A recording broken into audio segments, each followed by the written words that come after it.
Stop what you're doing right now. This might be the most critical health update you hear all year.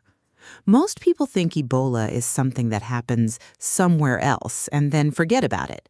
But the situation just changed.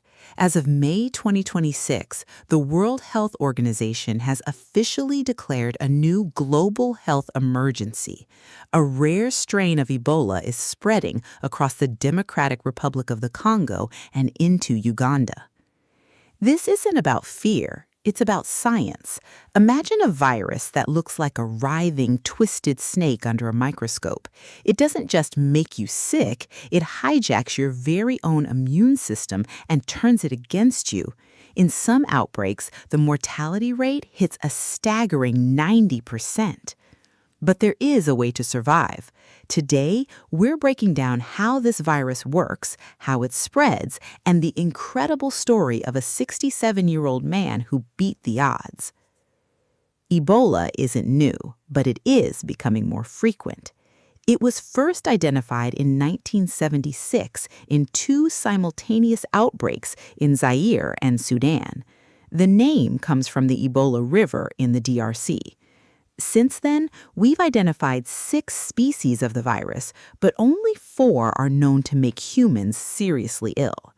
The most famous is the Zaire strain, which caused the catastrophic 2014 epidemic that killed over 11,000 people. But right now, in 2026, we're dealing with a rare species called Bundibugyo. This strain is dangerous because we don't have a vaccine for it yet. It's spreading in gold mining towns and conflict zones where medical teams struggle to reach people. To stop it, we have to understand the biology of the snake. As we look into this, like the video, subscribe to Green Health Channel, and turn on your notification bell to get notified when there's a new upload on this channel. What Ebola do in the body? So what does Ebola actually do once it enters your body? It starts with an incubation period of 2 to 21 days.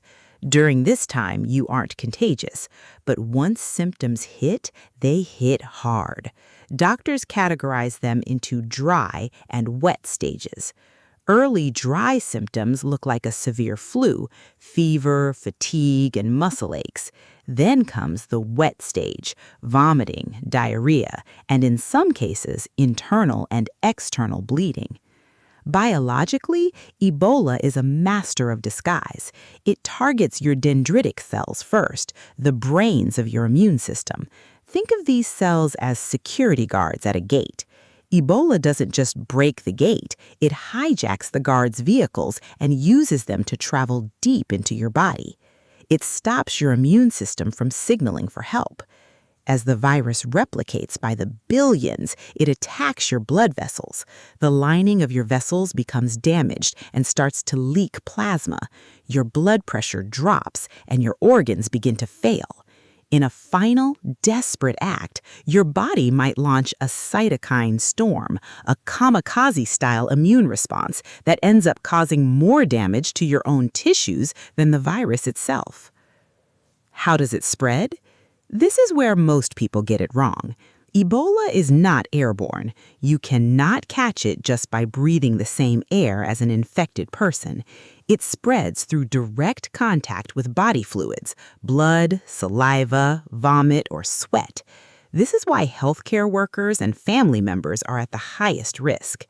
In many communities, traditional burial practices that involve touching the deceased have been a major driver of outbreaks.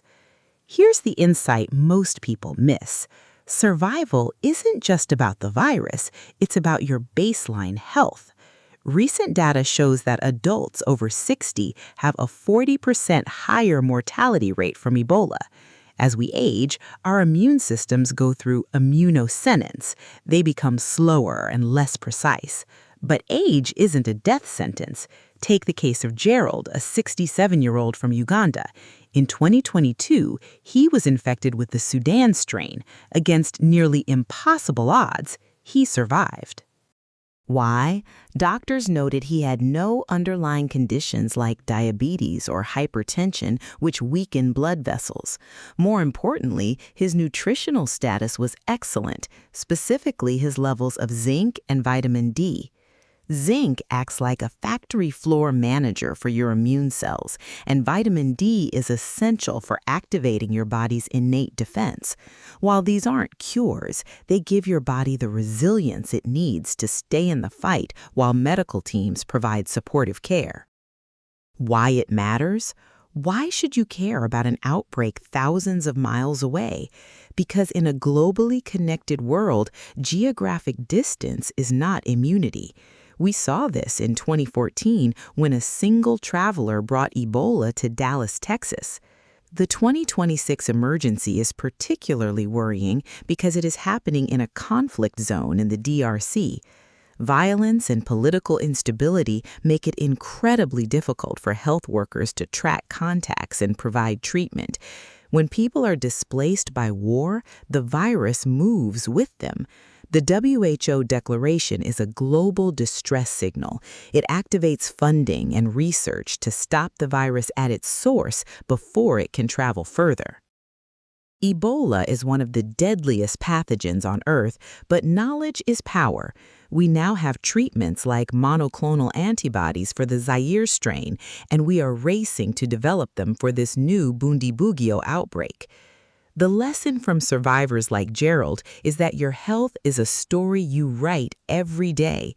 Consistent, ordinary choices, good nutrition, managing your blood pressure, and basic hygiene become your invisible armor when the worst happens.